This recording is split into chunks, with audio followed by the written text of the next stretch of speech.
그러하니이다 하소서. 애굽 사람은 다 목축을 가정히 여기나니 당신들이 고센 땅에 살게 되리이다. 아멘. 다 앉아주시기 바랍니다. 오늘 말씀 제목을 한번 따라서 해보시겠습니다. 요셉처럼 효도하라. 아까 말씀드린 것처럼 오늘은 어머니 주일로 미국에서 지킵니다. 그러나 한국에서는 어버이 주일로 이렇게 지키고요. 어떻든 하나님께서 우리에게 부모님을 주셔서 우리가 이 땅에 태어날 수 있는 생명의 통로로 이렇게 사용해 주신 우리 부모님, 우리가 부모가 돼 보면 그 부모님의 사랑을 더 진하게 깨닫게 되죠. 그래서 그 부모님의 사랑을 생각하면서 하나님께서도 10계명의 제5계명 내 부모를 공경하라라고 하는 인간에게 던지신 메시지 제일 첫 번째 계명이 바로 부모 공경에 대한 말씀입니다. 그래서 그 은혜를 기억하고 위로 하나님을 잘 섬길 뿐만 아니라 이 땅에서 부모님께도 잘 보답하고 감사하며 잘 섬기는 그런 날을 기억하라. 그런 의미에서 이 교회에서도 이제 어머니 주일 또는 아버지 주일 또 어버이 주일 이렇게 지킵니다. 어떻든 우리 기독교는 효도하는 종교입니다. 무조건 순종해야 될 대상이 두 분이 있는데 첫 번째 분은 하나님이십니다. 두 번째는 부모님이에요. 이 땅에서. 그래서 물론 주님 안에서 순종을 해야 되기 때문에 또 때로는 부모님들이 주님 밖에서 말하시는 경우도 있습니다. 어떻든 그러나 기본적으로 부모님에 대해서 그렇게 존경하고 존중하는 그런 마음을 갖고 살아야 되는 그리스도인의 삶을 가르쳐주고 있어요. 그래서 부모를 공경하라 그럴 때 이 단어가 원래 카베드란 말인데 원래 무겁다 이런 뜻이거든요. 근데 이 표현을 하나님께도 쓰고 있어요. 똑같은 이 원어를. 그래서 하나님도 이렇게 공경의 표현에 쓰고 있습니다. 이게 무슨 얘기냐면 하나님을 섬기듯이 부모님도 그렇게 존중히 여기면서 섬겨야 된다. 그것이 우리 크리스찬의 자세다라고 하는 것을 가르쳐주고 있어요. 그래서 부모님을 함부로 대한다든가 부모님을 욕한다든가 이렇게 하게 되면 구약에서는 죽여라 이렇게 되어 있어요. 굉장하게 강력한 메시지를 성경은 가르쳐주고 있습니다. 그래서 부모라는 이유 하나 때문이라도 우리는 부모님을 존경해야 되고 존경받으셔야 될 분이다라는 사실입니다. 그래서 가정 안에 하나님이 계시고 가정 안에 뭐가 있어야 되냐? 사랑이 있어야 돼요. 우리는 하나님의 사랑을 받는 자고 부부도 사랑해서 결혼했기 때문에 서로 부부도 사랑을 해야 되고 또 부모님은 자녀를 사랑해야 되고 자녀들은 자녀들끼리도 또 사랑하고 화목하는 이런 공동체를 이뤄가야 된단 말이죠. 그래서 영어로 패밀리 얘기하죠. 그 패밀리는 Father and Mother I love you. 그것의 약자다. 그렇게 보통 얘기를 하죠. 그래서 그래 엄마 아빠도 서로 간에 I love you 해서 결혼하고 그리고 그 안에 들어있는 자녀들도 마찬가지로 아빠 부모님 사랑해요. 이런 표현을 하고 서로 간에도 화목한 그런 형제 공동체, 가족 공동체를 이루어야 된다. 그러면 자연스럽게 신앙도 좋고 그리고 또 부모님께도 효도하는 그런 아름다운 가정이 되죠. 사실 가정이 건강하게 바로만 쓰면 세상이 이렇게까지는 망가지지 않죠. 그러나 악한 마귀 사단은 가정을 파괴하려고 그래요. 부부를 파괴하려고 그래요. 이런 것들이 죽으려고 환장한 것입니다. 이거는 하나님이 가장 이 기본 창조 질서를 깨트린 거예요. 창세기부터. 그래서 종말이 오는 겁니다. 그래서 우리는 이 땅을 놓고 우리가 기도하고 하나님 앞에 늘 간구하고 똑바로 살아야 돼요. 어른들이 똑바로 살아야 애들이 똑바로 사는데 어른들이 세상을 망치니까 세상이 지금 더 망가져가는 걸 좋다고 박수치고 있어요. 요셉은 참 어린 시절에 어머니가 돌아가셨습니다. 제가 볼 때는 아마 한 6, 7살도 안 돼서 어머니가 베냐민 라타가 난산에서 죽게 됩니다. 어머니 라헬이 죽게 돼요. 굉장히 마음 아프죠. 엄마가 11번째 아들인데 엄마가 없이 자랐어요. 불행하죠. 어떻게 보면 정말 너무 슬프죠. 그럼에도 불구하고 그가 17에 또 형님들한테 팔려가지고 애굽으로 가서 노예 생활한단 말이죠. 얼마나 비참해요. 그럼에도 불구하고 그가 엄마도 없죠. 아빠도 또 이제 17에 떠나왔죠. 형제도 없죠. 그런 많은 상처였죠. 그럼에도 불구하고 오늘 본문의 말씀 이전에서 보면은 그 요셉의 마음 안에 정말 어머니는 안 계시지만 아버지를 잘 섬기고 형제들도 잘 섬기는 그런 아름다운 모습을 보여주고 있습니다. 그래서 오늘 요셉의 이 효도의 내용을 보면서 성경의 대표적인 효자로 나오는 요셉을 보면서 오늘 말씀을 크게 세 가지로 정리를 했습니다. 한번 첫 번째 따라해 보십시다. 부모님께 기쁨을 주는 자녀.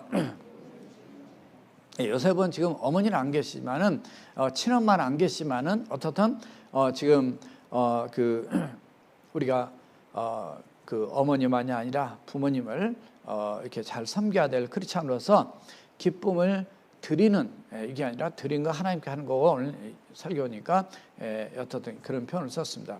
부모님께 기쁨을 드리는, 기쁨을 주는 그런 자녀가 가장 효자다. 여러분 돌아보십시오.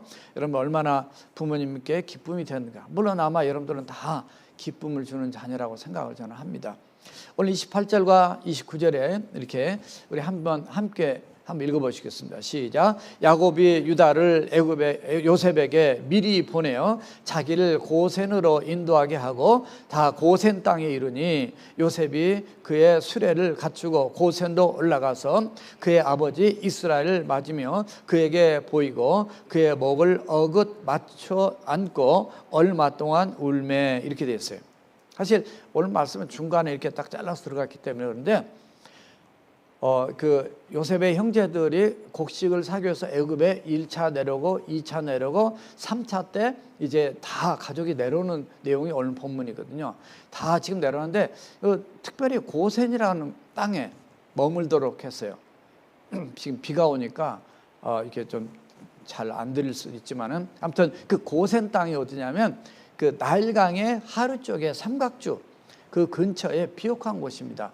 그래서 원래 이 고센이라는 뜻은 그 창세기 45장 5절에서 형님들한테 내게 가까이 오세요, 이런 오소서, 그럴 때 썼던 표현이 이 고센이란 말인데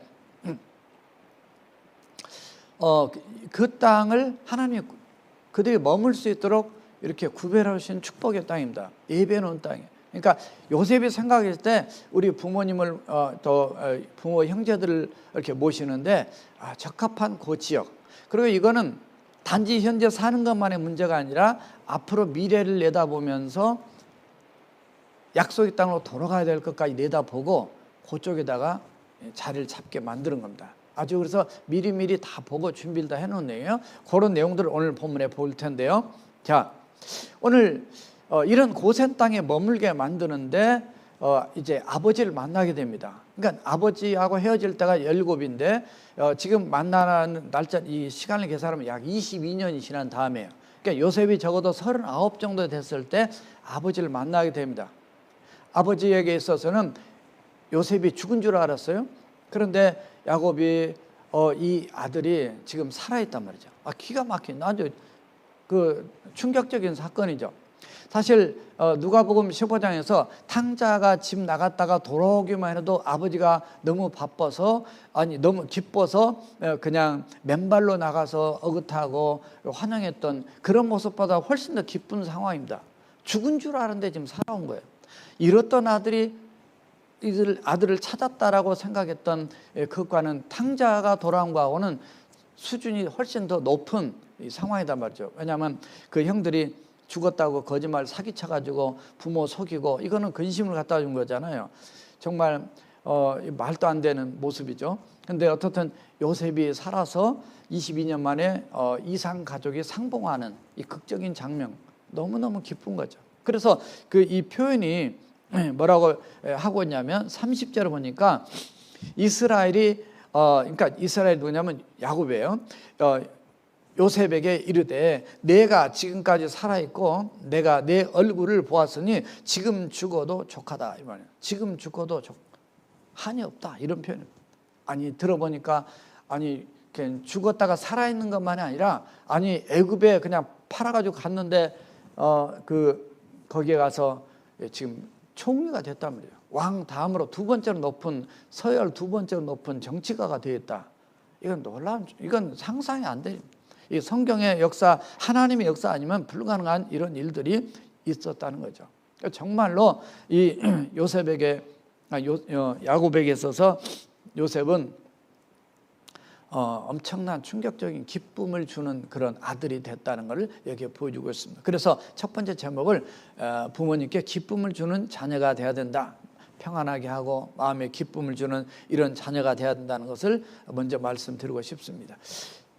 어떤 선물도 드리고 뭐 용돈도 드리고 다 줬지만 이 마음의 평안함과 기쁨, 저 아들을 생각하면은 내 마음이 기쁘다. 저 딸을 생각하면 내 마음이 기쁘다. 이게 효자예요, 사실은. 거기에다가 플러스 이제 또 뭐 더 여기 요셉처럼 잘 돼가지고 또 이제 더 귀한 일들을 하게 되면 더 좋겠죠. 그러나 어떻든 기본이 마음의 기쁨을 줘야 된다. 그래서 잠언 23장 25절에도 이런 말씀이 있어요. 내 부모를 같이 한번 읽어보시겠습니다. 시작. 내 부모를 즐겁게 하며 너를 낳은 어미를 기쁘게 하라. 여기도 그렇게 되어 있죠. 그래서 정말 부모님께 이 기쁨을 주는 것이 가장 기본입니다. 근데 부모님께만 아니라 성경에도 보면 하나님께 대해서도 늘 이 기쁨을 말씀하세요.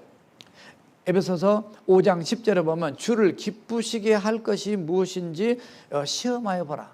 그래서 우리의 삶의 이 결정과 모든 할 때 하나님 과연 기뻐하실까?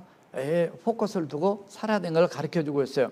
로마서 12장 2절에서도 너는 마음을 새롭게 함으로 변화를 받아서 이 하나님의 그 선하시고 기뻐하시고 온전하신 뜻이 무엇인지를 분별하도록 하라. 그런 말씀이 나옵니다. 많이 있지만 대표적으로 그렇게 말씀드렸어요.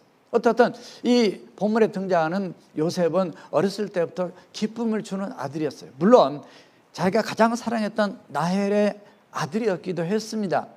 그랬는데 엄마가 일찍 죽었단 말이죠. 불쌍하단 말이죠. 그러니까 채색 옷을 입히고 더 편애했어요. 더 사랑했어요. 어떻든 기쁨의 아들이었어요. 또 그 아들은 심부름도 형에게 이게 그 문화를 묻도록 심부름을 보냈을 때도 심부름을 잘 하기도 했습니다. 그는 또 꿈을 특별한 하나님의 은총으로 꿈을 꾸기도 했어요. 두 번의 꿈을 꿔가지고 꿈을 얘기하기도 하고 뭔가 얘는 좀 달라요. 그래서 뭔가 기대감이 되고 뭔가 기쁨이 되고 뭔가 소망이 되는 그런 아들이었어요. 그런데 죽은 줄 알았더니 이렇게 살아가지고 다른 나라에 그때 당시 최강국의 총리까지 됐단 말이죠. 그러니까 엄청나게 뿌듯하고 기쁘고 감격될 수밖에 없는 바로 그런 아들이었다는 것을 지금 말씀합니다. 자, 그런데 문제는 내가 이렇게 다른 나라에 이렇게 높은 자리에 이렇게 있으니까 거기서 그냥 끝났으면은 사실 효자라고 볼 수가 없어요.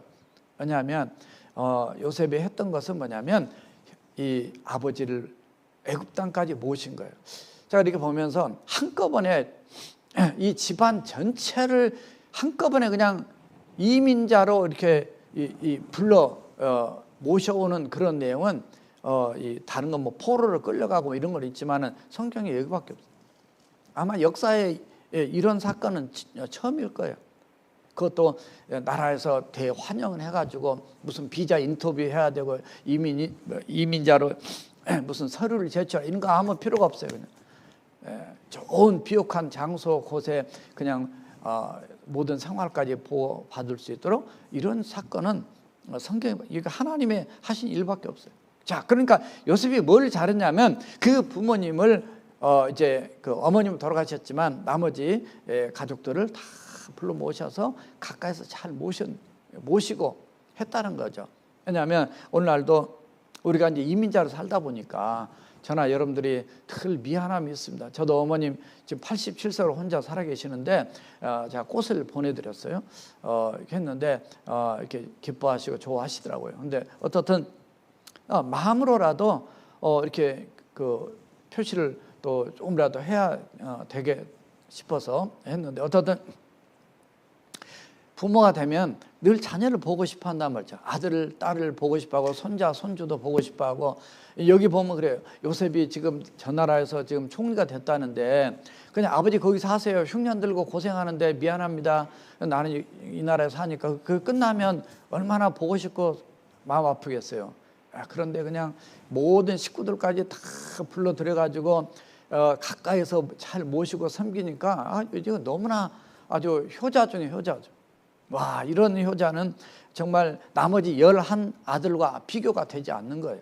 그러니까 때로는 자녀가 많아도 그중에 더 잘하는 효자가 있고 좀 못하는 효자 사람도 있을 수 있지만, 어떻든 우리는 그걸 비교하자는 게 아니라 우리가 기본적으로 위로 하나님이 기뻐하고 원하는 대로 부모를 잘 섬기는 그런 자녀들이 돼야 되겠다. 요셉처럼 그래야 된다. 왜냐하면 부모는 손자도 보고 싶고 손녀도 보고 싶고 이렇게 자녀도 보고 싶은 마음이 늘 있기 때문에 그런 마음을 이렇게 풀어주는 그런 요셉의 아름다운 모습. 그래서 성경에 보니까 자녀 중에 근심을 주는 자녀가 있고, 그리고 기쁨을 주는 자녀가 있더라고요.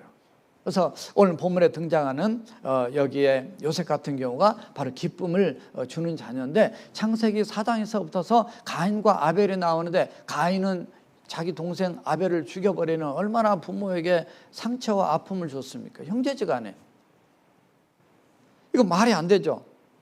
하나님께 예배했던 흠양 받으시는 그런 제사를 드렸던 아벨을 죽여버리는 이런 형제지간의 이 형의 잘못. 에서가 등장합니다. 창세기 26장 34절에서 35절 보니까 에서는 부모에게 정말 근심을 주는 자녀였어요. 에서가 나이 40에 헷족속, 그러니까 그 가나안 땅에 있는 이방 족속입니다. 불의의 딸 유딕과 헷족속 엘론의 딸 바스맛을 아내로 맞이하였더니, 아내를 둘이나 데려온 것도 근심이에요. 사실은 그들이 이삭과 리브가의 마음에 근심이 되었다. 이렇게 되었어요. 이삭과 리브가, 지금 이삭과 리브가 부모잖아요. 이삭과 리브가가 잘한 거는 뭐냐면 자녀가 사실 결혼해서 20년 동안 없었어요. 그럼에도 불구하고 씨바지 들이지 않고 끝까지 이렇게 일부 일처로 쭉 잘 살았다는 건데, 여기에 이삭과 리브가의 마음에 근심이 되었다는 얘기 됐고, 창세기 27장 46절에 보면 이제 리브가의 마음이 등장합니다. 리브가가 이삭에게 이르되 내가 햇사람의 딸들로 말미암아, 그러니까 누구예요? 며느리래요. 내 삶이 싫어졌다. 살 맛이 없다. 야곱이, 그러니까 그 밑에 동생 야곱이 만일 이 땅의 딸들, 곧 그들과 같이 햇사람의 딸들 중에서 아내를 맞이하면 내 삶이 내게 무슨 재미가 있으리까. 그러니까 참 이게 며느리도 잘 들어야 되고요, 사이도 잘 놔야 되고요, 정말 이게 다 가족이 정말 행복한 이런 감을 가질 수 있도록 우리가 많이 기도하고, 또 우리 자녀들이 또 그렇게 신경을 쓰고, 부모는 부모들의 신경 쓰고 주님 안에서 이렇게 잘 이루어갈 수 있도록 우리가 기도해야 됩니다. 창세기 28장 8절과 9절을 보니까 에서가 고백한 내용이 나와요. 에서가 또 본즉 가나안 사람의 딸들, 그러니까 자기 마누라 부인이 그의 아버지 이삭을 기쁘게 하지 못하는지라 이렇게 됐어요. 그러니까 어머니가 그렇게 느낀 거, 서로 엄마 아빠 얘기한 내용을 에서가 지금 보니까 진짜 그런 것 같아요. 그래서 여기에 그렇게 표현하고 있어요. 그의 아버지 이삭을 기쁘게 하지 못한지라. 그래서 에서가 이렇게 생각합니다. 이에 에서가 이스마엘에게로 가서, 뭔가 좀 이게 처음 시작이 잘못됐는데 계속 또 잘못 가고 있어요. 지금 이스마엘에게 가서 그 본처들 외에, 본처들 복수가 돼요. 2명이니까 그 외에 아브라함의 아들 이스마엘의 딸이요 느바요스의 누인 마할랏을 아내로 맞이하였더라. 사실 이것도 맞지 않거든요. 영적으로 흐름 보면 이거는 지금 이삭과 이스마엘 영적인 후손과 육의 후손으로 이렇게 나눠지는데, 지금 이 육적인 후손 쪽에 가서 또 택하는 거예요. 그래서 그 에서는 끝까지 참 이렇게 기쁨을 주지 못했던 그런 모습의 선택을 사실 여기서 보게 됩니다. 어쨌든 우리가 부모님께도 기쁨을 드리는 우리가 돼야 되겠다. 마찬가지로 하나님께도 기쁨을 드려야지 하나님을 근심시켜서는 안 되겠다. 에베소서 4장 30절에 보니까 너희는 성령님을 근심시키지 말라, 그런 말씀이 나와요. 그래서 우리가 잘못 살면은 성령님이 근심하신다 그 말이에요.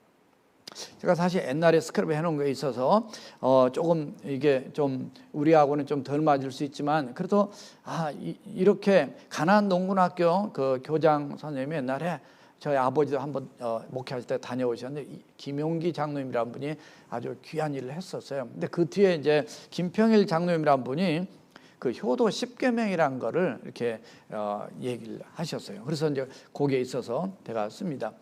첫 번째, 부모님에게 신앙을 갖게 해드라. 예수 믿게 해드라는 거예요. 먼저 자녀가 예수 믿었으면 부모님 예수 꼭 믿도록 천국 갈 수 있도록 그렇게 해라는 거죠. 첫 번째가. 두 번째는 부모님이 뭘 물어볼 때 대답을 잘하고 말씀을 잘 들어줘라. 이게 쉽지 않아요. 저도 우리 애들 있고 이렇게 해서 늘 우리 애들이 참 설명 잘해주고 이렇게 하지만은 참 이게 자녀 입장에서 대답을 부모님께 잘 해드려라.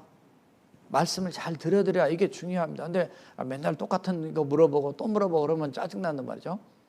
근데 이게 정말 우리의 마음의 자세를 얘기합니다. 자녀된 입장에서 부모한테 똑같이 우리가 당할 수 있어요. 뒤에 가면 우리가 심는 대로 거둔다 그럴 수 있단 말이죠. 그러니까 우리가 이 두 번째, 자, 세 번째, 표정을 밝게 해라. 부모님한테, 이건 부모님이든 시부모님이든 뭐 장모님이든 뭐 장인어른이든 누구든지 마찬가지 어르신한테 표정을 밝게 하라. 이게 효도 중에 오죽하면 지금 이분들은 이 한국 전체의 이런 분위기를 깨우는 귀한 사역을 하신 분들입니다. 그 스피릿이 한국에 많은 영향을 줬는데, 네 번째는 궁금증을 풀어주라.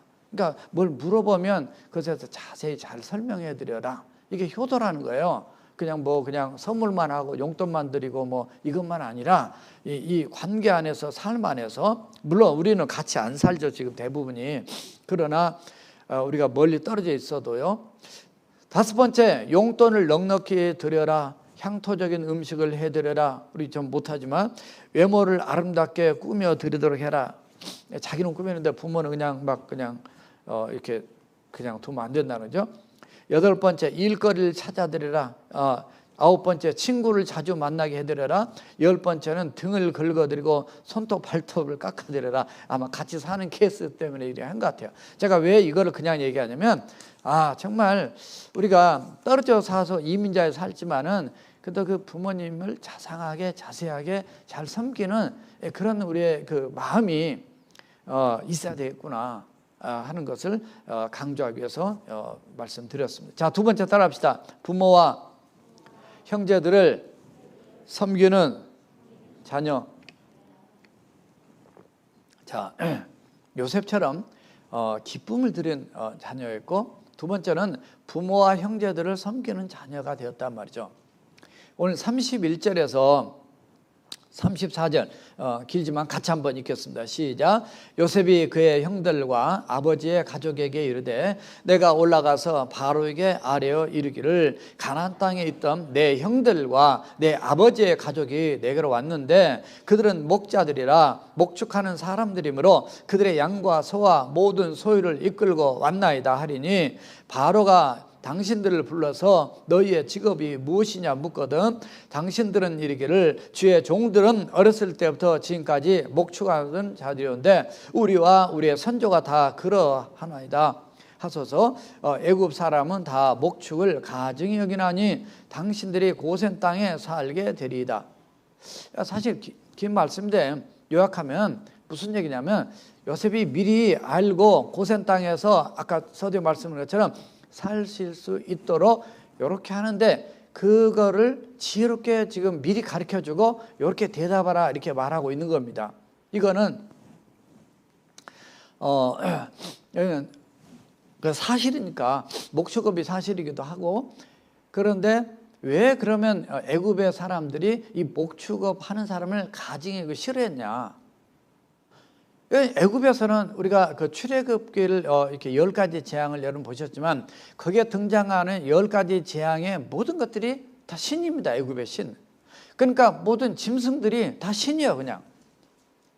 근데 그 신을 갖다가 가축을 치면서 그 신을 잡아 먹기도 하고 때리기도 하고 뭐 이렇게 한단 말이에요.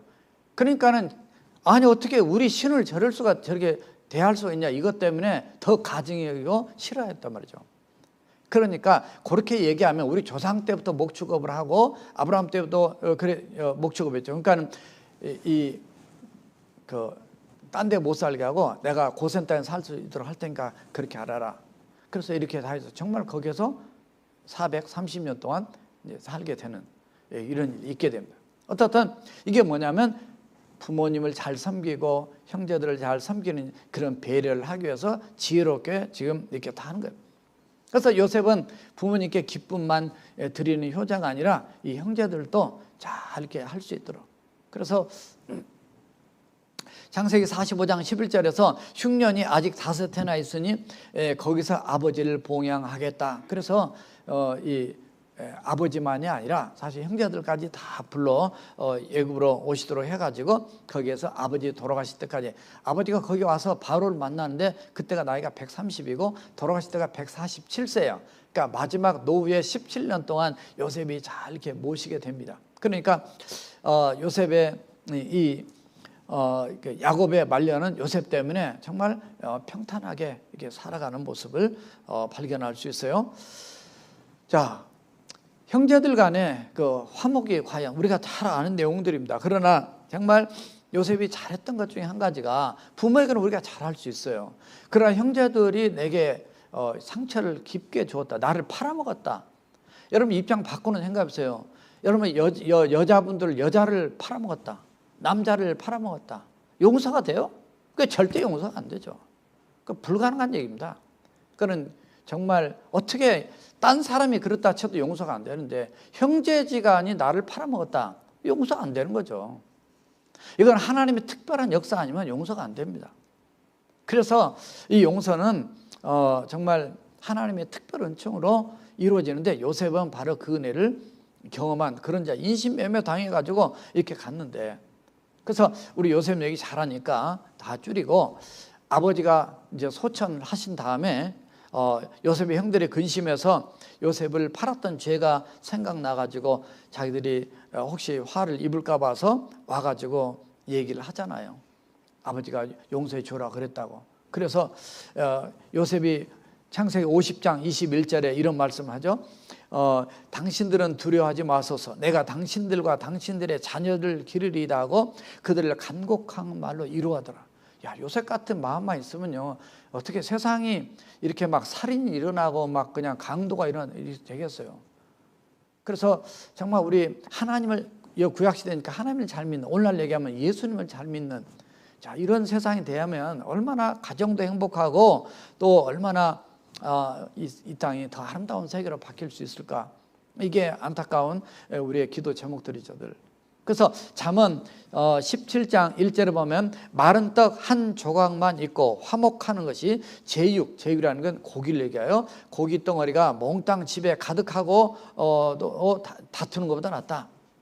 그러니까 아무리 돈이 많고 뭐 권력이 있고 뭐가 있어도 맨날 부부싸움하고 형제지간에 막 싸우고 뭐 이러면 얼마나 지옥이냔 말이죠. 그러나 비록 먹을 것이 없고 우리가 부족해도 서로 사랑하고 이렇게 나가는 가정이 그게 복이다 그 말이에요. 옛날에 다 저도 어렸을 때랑 또 우리 한국 민족도 다 대부분 이 특별한 부자들 빼놓고 다 가난하게 살았어요. 어렵기 때문에 서로 간에 위로하고 격려하고 잘 이렇게 살았는데, 좀 살만하니까 그냥 서로 형제들끼리 의가 틀어지고 이런 가정들이 있거든요.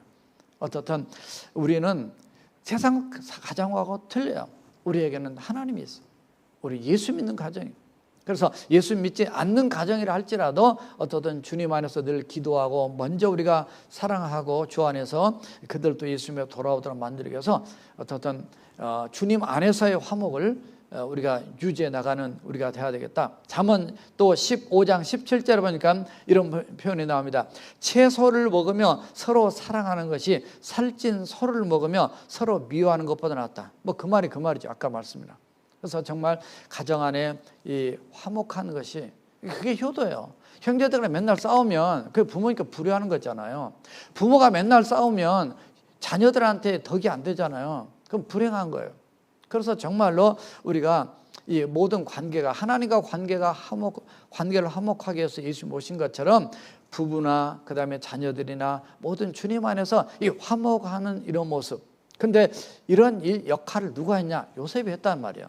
요셉 한 명을 통해서 결국은 모든 것이 용서가 이루어지고 화목이 이루어지게 되고 그들이 그 땅에서 살 수 있도록 이렇게 했단 말이죠. 한 사람을 통해서. 그러니까 어떤 한 사람이 중요해요. 그래서 어떻든 우리가 살아생전에 효도하고 살아생전에 또 형제들하고도 주 안에서 잘 바르게 사는 게 중요하다. 특별히 저도 아버님이 2004년도에 돌아가셔서 벌써 17년이라는 세월이 흘러가네요. 정말 늘 생각하면 더 잘 모실 건데, 제가 2000년도 5월에 여기 왔지만 제가 5월 22일 알았어요. 그러니까 5월 22일 되면 곧 지금 만 21년이 됩니다. 이 능력교 온 지가. 그런데 그때 9월에 부모님 오셨어요. 그 밑에 동생 다른 목사님, 지난번 왔다 간 목사님 말고 우리 집 서열로 5번째 자녀인 목사랑 같이 왔단 말이죠. 근데 그때 뭐 내가 미국을 알아요, 뭘 알아요. 우리 안장로님 집에 큰 밴 빌려가지고 나야가라 폭포 모시고 거기까지 올라갔는데 8시간 이상 걸리고, 거기서 그냥 미국 쪽만 보니까 별 재미가 없어서 기대를 갔다가 그렇게 하고 주무시고 내려오셨다가 또 클리브랜드 와서 하룻밤 주무시고 그렇게 내려왔는데 별로 그렇게 그때 알지도 못하니까 미국을 어디 볼 데가 별로 없으니까 별로 재미가 없으셨던 것 같아요. 근데 그 다음 또 오시라 그래도 절대 안 오신다고. 어머니 너무 멀리 비행기 타고 가고 와가지고 그냥 아버지가 그러시더라고요. 그냥 하루 종일 그 차 타고 올라갔다가 밖에 보이는 거는 그냥 그 와일드 그레이프 들포도 포도밭 그것만 쫙 보이고 그 다음에 가서 물 좀 흐르는 거 보고 그러고 내려왔는데 별 재미없고 미국에 이렇게 재미없지. 그래서 그냥 또 그때는 잘 모르니까 제대로 잘 모시지도 못했어요.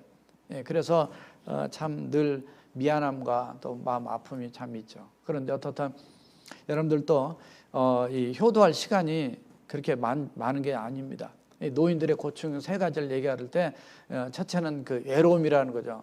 저희 부모님도 8남매를 놓으셨지만은 8남매가 하나하나 다 서울로 떠나고 다 떠나다니까 마지막에 2분 남으신 거예요. 결국은 남는 거는 부부밖에 없는데 부부 중에도 한 분 먼저 떠나시니까 또 한 분 또 남는. 그 참 외로움이 있어요. 그래서 저희 어머니 제가 은퇴할 때까지는 꼭 더 사셔야 됩니다. 제가 마지막 효도라도 가서 몇 달이라도 머물면서 좀 효도할 수 있도록, 제가 선교를 간다고 해도 그래도 그런 그 미안함이 있어요. 장남인데 여기 나와 있으니까. 애로움. 또 하나는 이제 질병입니다. 몸이 연약해져요. 몸이 아파져요. 3번째는 이제 빈곤이에요. 나이가 들어가시면서 그 경제적인 어려움이 있어요. 그래서 자녀를 많이 낳는 게 좋다고 말이죠. 자녀를 많이 놓으니까 제가 여기 나와 있어도 우리 형제들이 다 한 달에 얼마씩 모아서 또 어머님, 저희도 뭐 많이 안 드리지만 정말 한 달에 100불씩을 모아서 이렇게 보내드리고, 그래서 이렇게 생활하실 수 있도록 이렇게 해드리니까 좋은 것 같아요. 그래서 어떻든 간에 우리가 부모를 잘 섬기고 또 형제지간에 우애 있고 이렇게 사는 것이 요셉이 보여준 아름다운 효성이었다는 거죠. 자, 3번째 마지막 따라합시다. 하나님을 제대로 믿는 자녀. 이게 제일 중요한 거예요, 사실은. 이것에서 첫 번째, 두 번째가 나오기 때문에 제대로 믿어요. 제대로. 하나님을 제대로. 오늘날 예수님을 제대로라고 원래 썼다가 좀 바꿨어요. 요셉이 이렇게 잘된 배경에는 하나님을 제대로 믿는 신앙이 있었다는 거예요. 왜냐하면 이 제대로 믿는 신앙이 어떻게 되나요? 삶에 등장하는, 관계 속에 등장하는 거예요. 그 열매로 나타나는 거예요. 밖에서도 잘하고 집 안에 와서도 잘하고 부모님께도 당연히 잘해야 되는 거죠. 그래서 에베소서 6장 1절에 자녀들아 주 안에서 너희 부모에게 순종하라. 이것이 옳으니라. 순종이란 말은 휴파코란 말인데 경청하다, 따른다, 복종하다 이런 말이에요. 그러니까 하나님을 거역하는 것이 아니면 부모님께 순종해라. 주 안에서란 말이 바로 그 뜻이라고 그랬어요. 우리가 아는 그 노아 할아버지 얘기 알죠? 포도주에 취해가지고 노아 홍수 이후에 잠들어서요. 이것을 보고 그 옛날에 옷이 지금처럼 이런 옷이 아니기 때문에 그냥 덮고 있었는데 그 술 취해가지고 이렇게 옷이 벗겨진 상태인데 그것을 비웃고 했던 둘째 아들, 그게 바로 함이다 말이죠. 셈, 함, 야벳. 둘째 아들이 아버지의 그런 모습 보면은 이 부자를 한번 덮어주면 끝나는 건데 그걸 나와서 형들한테 이렇게 비방하는 그런 아들. 그래서 결국은 저주를 받게 되죠. 그래서 너는 종의 종이 될 것이다. 이렇게 하나님의 그 저주를 부모를 통해, 부모에게는 축복권이 있어요. 그러니까 부모에게는 축복권이 있고 저주권이 있어요. 그래서 구약에서는 제사장과 부모에게 축복권이 나옵니다. 그래서 성경에 보세요. 엘리 제사장이 축복하니까 사실 그 지난주 설교했지만은 한나가 아기 낳게 될 때도 엘리 제사장의 기도가 있었고요. 두 번째로 사무엘을 대신해서 그 삼남 이녀를 더 낳게 된 거기에도 2장 16절에 보면은 거기에 엘리 제사장의 기도가 있었어요. 그래서 주의 종의 기도와 부모님의 기도가 중요한 겁니다. 그러니까 여러분들이 자녀를 키울 때 자녀를 축복하는 것이 얼마나 소중한 것인지 우리가 깨달아야 돼요. 이 노아가 이제 셈과 야벳의 그 덮어주는 그 모습을 보고 뒤에 듣고 축복을 하게 되죠. 정말 그 축복이 오늘날까지 흐르고 있는데요. 부모님의 권위는 하나님이 세우신 권위이기 때문에 그렇다 그 말이에요. 노아가 저지른 부끄러운 어떤 그런 행동보다도 함이 저지른 죄가 더 크다 그 말입니다. 그렇기 때문에 그대로 이루어지는 거예요. 그래서 우리가 자녀를 욕할 때 나쁘게 욕하면 안 됩니다. 절대로. 왜냐하면 말에 그 권세가 있기 때문에 어떤 축복을 선포해야 돼요. 하나님의 권위에 도전하는 그런 행동은 결국은 축복을 받지 못합니다. 잠언 23장 22절에 보니까 너 낳은 아비에게 청종하고 듣고 순종하고 내 늙은 어미를 경히 여기지 말라. 늙었다고 뭘 모른다고 무식하다고 이렇게 했다가는 안 된단 말이죠.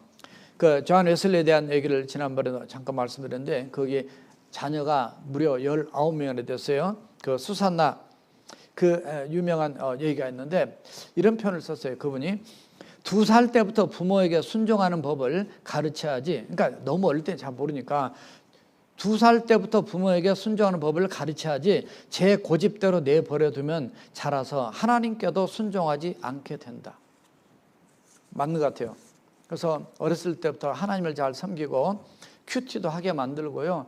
정말 부모님에게도 효도할 수 있도록 그거는 우리 사모가 잘하는데 애들이 큐티하도록 또는 생일 되고 어머니날 되고 뭐 되면 너희들이 부모님께 어렸을 때부터 너희들이 용돈 받든지 뭐 아르바이트 벌든지 반드시 하나님께도 감사할 뿐만 아니라 부모에게도 이렇게 감사할 수 있도록 그렇게 했어요. 그러니까 그게 커서 가르치려면 튀는데 어렸을 때부터 그러니까 자기들이 아예 그런 줄 알고 이렇게 알아서 잘 섬겨요.